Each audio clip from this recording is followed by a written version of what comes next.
You don't know what we have.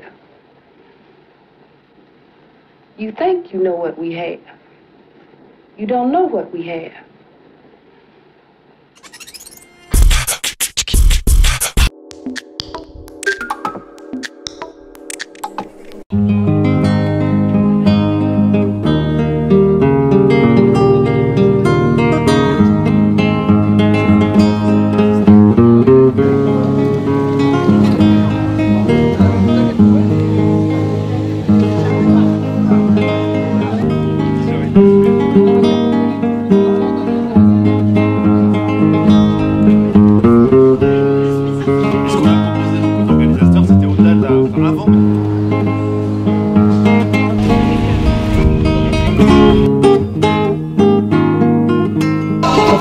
Bon alors, qu'est-ce que vous foutez là les jeunes? On est venu vous rencontrer. Non sérieusement, on est au forum citoyen. C'est là qu'on est. C'est là qu'on est, c'est là maintenant. Ouais. Voilà. Allô, allô, petit rappel. C'est l'aventure. Le café citoyen consacré à la laïcité et à la notion de vivre ensemble. C'est la contribution. Se déroule à partir de 11h. C'est la télé. Qui est là-bas sous les arbres. C'est la santé solidaire. C'est la monnaie locale. Le café locale. sera offert ainsi que les croissants. Donc précipitez-vous, pour tout le monde, dépêchez-vous. T'es belle, t'es pas de mes couleurs. Bon, la discussion elle-même. On vient de trouver un tout petit stand, Gabar, ça s'appelle Groupe Associatif Buissonnais d'accueil de réfugiés. Bonjour madame. Bonjour monsieur, je vous présente notre président qui vient d'arriver. Et voilà, il va vous expliquer. En fait, c'est lui qui est à l'initiative de cette association. Et je vais vous laisser... Vous ne voulez pas parler? Si, moi non, je veux bien. Non, je veux bien. Donc ça s'appelle Gabar, vous comprenez pourquoi, vous venez de le dire. Et donc voilà, nous avons fondé cette association il y a 1 an, Boris, à peu près 6 mois. Combien d'adhérents déjà, tu vois? 50 adhérents.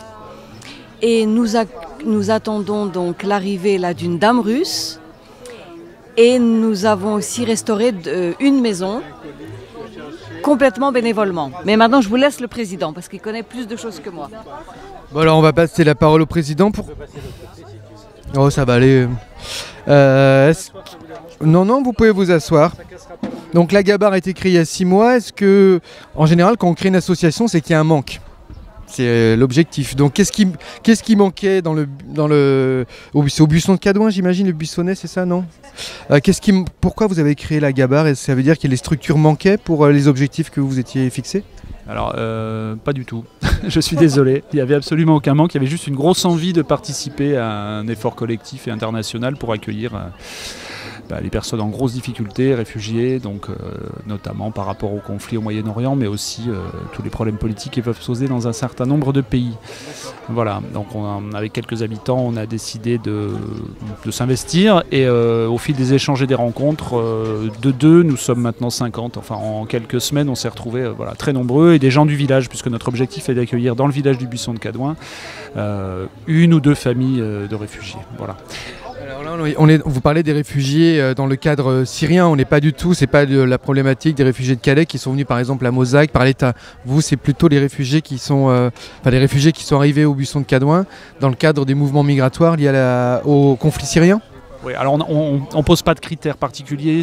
Le seul critère qu'on pose nous, et notamment pour des raisons de facilité d'accompagnement administratif, c'est que les personnes aient obtenu le statut de réfugié. Voilà, ce qui leur permet de pouvoir travailler, bénéficier d'aide, etc. Nous, tout l'accompagnement qu'on leur propose est essentiellement matériel, mais aussi d'insertion, de scolarisation des enfants, d'apprentissage de la langue française et de la culture française. Voilà. On n'accueille que des personnes en situation administrative stable. Voilà. D'accord. Donc vous êtes 50 là, vous organisez pour ces 2 familles. La priorité, c'était quoi? La scolarisation des enfants plutôt ou l'hébergement?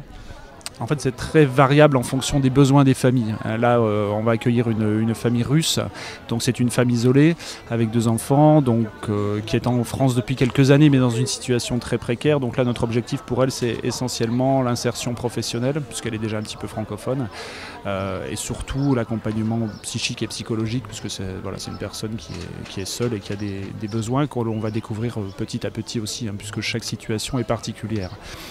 Quand vous dites on va accueillir telle ou telle famille, comment ça se passe? Est-ce que c'est la préfecture, c'est l'État? Enfin, ces familles, elles n'arrivent pas par hasard, j'imagine, au buisson de Cadouin. Donc pourquoi est-ce qu'elles arrivent au buisson de Cadouin et comment est-ce que la relation se fait avec votre association? Alors, on travaille en partenariat avec les services de l'État qui sont souvent assez réticents à l'accueil en milieu rural, voilà, parce que parfois c'est éloigné des centres administratifs et puis aussi peut-être plus difficile à contrôler. Je suis désolé de le dire, mais c'est un petit peu ce qu'on a ressenti en travaillant avec la préfecture. Là, on travaille beaucoup avec France Terre d'Asile Paris qui ont des gros problèmes d'hébergement sur Paris pour les familles et qui tentent de convaincre les familles de venir s'installer dans différentes communes comme la nôtre pour lesquelles il y a un accompagnement qui est possible. Il faut savoir que sur Paris, évidemment, en termes de logement, c'est extrêmement compliqué, extrêmement coûteux. Mais souvent, les familles sont, dans la mesure où elles arrivent souvent en ville, leur premier contact avec la France, c'est la ville dans laquelle elles ont passé quelques mois souvent. Et c'est difficile aussi pour elles de repartir vers l'inconnu. C'est encore une nouvelle déstabilisation. Donc on fait tout un travail de médiation avec France Terre d'Asile auprès de ces familles pour essayer de leur donner envie de venir et les rassurer surtout. Est-ce que vous avez un besoin particulier, vous, là, en tant qu'association? Bon, vous avez déjà 50 adhérents, mais si vous aviez un appel à faire, encore plus d'adhérents, ou je sais pas? En tant que président, je peux dire que je suis comblé parce que je suis très bien entouré, y compris en nombre et en qualité d'adhérents, vraiment, c'est sincère. On risque d'avoir des besoins financiers, effectivement, parce que qui dit scolarisation, qui dit apprentissage de la langue française nécessite des cours. Donc on a ce qu'il faut en termes de structure, avec la dictée qui chante notamment, qui intervient sur le buisson, mais ces prestations ont un coût. Là aussi on va avoir des difficultés, mais c'est aussi un problème financier, c'est que quand on habite à la campagne par ici, c'est bien d'avoir une voiture, surtout si on veut trouver un emploi. Donc l'idée du passage du permis et de l'acquisition d'un véhicule est aussi une des priorités. Voilà. Donc c'est vrai que nous, on organise un certain nombre d'actions sur le buisson et alentour pour récolter des fonds. Voilà. Et écoutez, si jamais vos auditeurs ou spectateurs croisent une petite pub en disant c'est l'association Gabard qui organise, qui n'hésite pas à venir, ce sont souvent des moments conviviaux et agréables. Et c'est pour une bonne cause pour le coup, puisqu'on réinvestit toutes nos ressources dans l'accompagnement de ces familles. Okay. Et si je peux oui, allez-y. Non, tu m'as donné le micro. C'est fini. Juste me permettre, c'est pour l'apprentissage du français, parce que y a une antenne de la dictée qui chante qui s'est ouverte donc au buisson. Pour le moment, nous sommes que 2 à donner des cours, mais nous cherchons des bénévoles. S'il y a des personnes bénévoles qui veulent donner de leur temps, elles sont vraiment les bienvenues. Ok, on vous trouve sur internet, Gabard, ou quelque chose pour vous contacter ou... Je suis désolé, mais vous ne trouverez rien sur internet. Notre association est très locale. Si vous trouverez quand même sur le site de la mairie du Buisson de Cadouin, mairie qui est aussi un de nos partenaires, puisque le conseil municipal a validé le principe d'accueil de familles de réfugiés sur la commune. Vous aurez les coordonnées de l'association sur le site de la mairie du Buisson de Cadouin, ou éventuellement par mail, gabar.association@free.fr. Bonjour Tsira Soulashvili. Voilà, on est à la Brunetière. Il y a une journée organisée, une journée citoyenne, et il y a plusieurs stands associatifs, des stands traditionnels. On retrouve les grandes associations nationales ou locales. Et puis on tombe sur un stand géorgien de l'association Amitié France-Géorgie. Qu'est-ce que vous faites ici, Tsira? Voilà, moi, bonjour. Aujourd'hui, j'ai préparé un repas géorgien. J'espère que ça marchait bien. Et encore, notre association proposait notre travailler. Notre association Amitié France-Géorgie, à partir de 2011, c'est le président Michel Nardin ouvrira avec nous. Et notre association travaille encore, on change les élèves culturels, les Géorgiens qui viennent ici. notre association, ça marche encore culturel. Est-ce qu'il y a beaucoup de Géorgiens à Bergerac? Parce qu'on peut se demander. Toute famille géorgienne. C'est dommage, c'est toute famille géorgienne. Et à côté, par exemple à Périgueux, il y a beaucoup de Géorgiens qui viennent ici, notre association. Voilà, on contacte comme ça. Et voilà. Est-ce que tu peux nous rappeler quand est-ce que tu es arrivé en France, en Dordogne, et puis rappeler rapidement le parcours que vous avez eu ici à Bergerac? Nous sommes arrivés ici, ça fait 9 ans déjà. C'était un peu difficile au début. Après, nous trouvions beaucoup des amis françaises. Et au début, c'était très difficile à cause du papier, voilà tout. Après, ça va marcher petit à petit.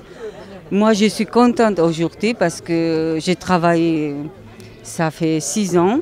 Je suis contente et tout va bien. Notre famille. Toute la famille, là, vous avez obtenu la nationalité française, en tout cas le droit de résidence. Ma fille, elle est nationalité française, mon fils, pas encore. Et moi, j'attends de réponse carte 10 ans. Voilà, j'espère que ça marche bien. Et voilà.